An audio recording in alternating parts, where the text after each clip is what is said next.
Ako lang gusto nga masabtan ani pinadayag size. Pastor, ito still lang ko palihog.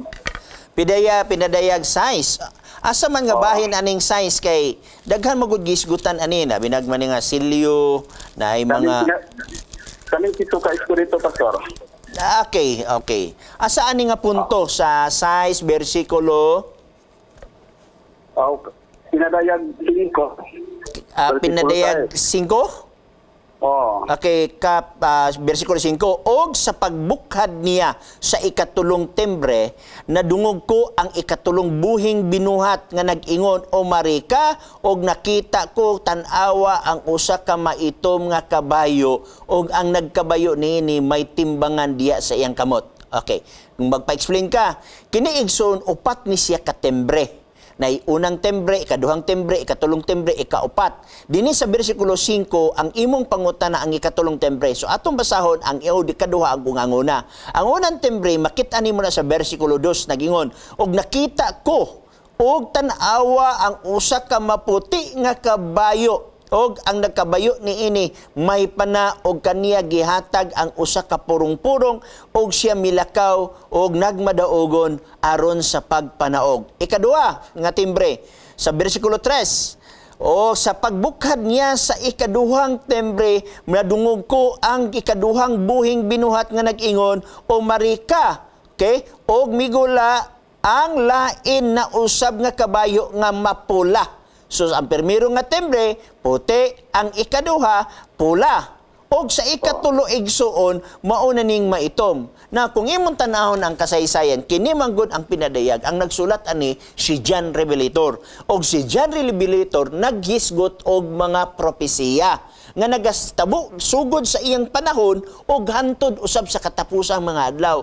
Gisaysay ni Juan Revelator nga ang first century mauna ang century sa mga apostoles nga anaa ang putli nga gitawag natong doktrina. Gihulagway sa usa ka kabayo.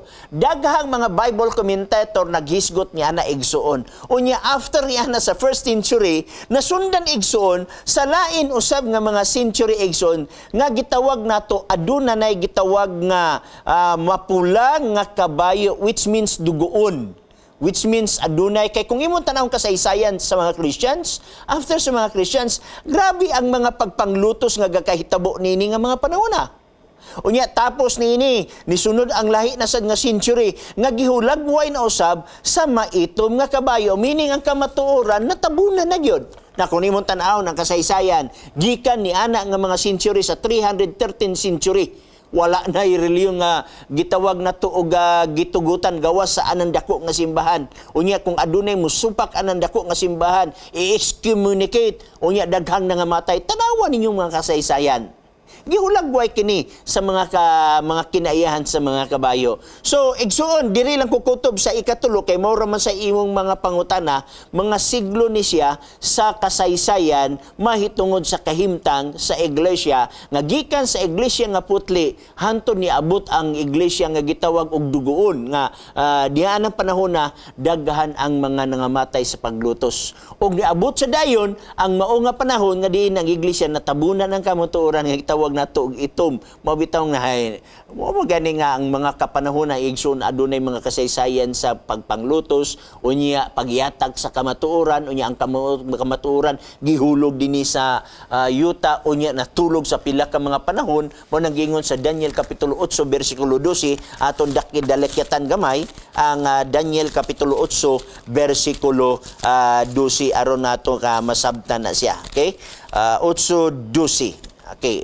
Nagingon din og ang panon gitugyan na lamang kaniya uban sa dayon nga halad nga sinunog tungod sa halaran o gihulog ngadto sa yuta ang kamatuoran og kini nagtuman sa iyang kahimutan og miuswag. Gihulog ang kamatuoran didto sa yuta. So imo makita ni igsoon, taas man ta kay ni siya nga saysay, pero ato lang gihimo sa pipila ka minuto kay aron lang masatisfy ang imo nga pangutana. Pero kung mulingkod ka sa mga revelation seminar nga ginakandak sa Seventh-day Adventist igsoon, imo makit-an ang mga maayo kaayo nga kahayag. Okay, balik kanimo igsoon.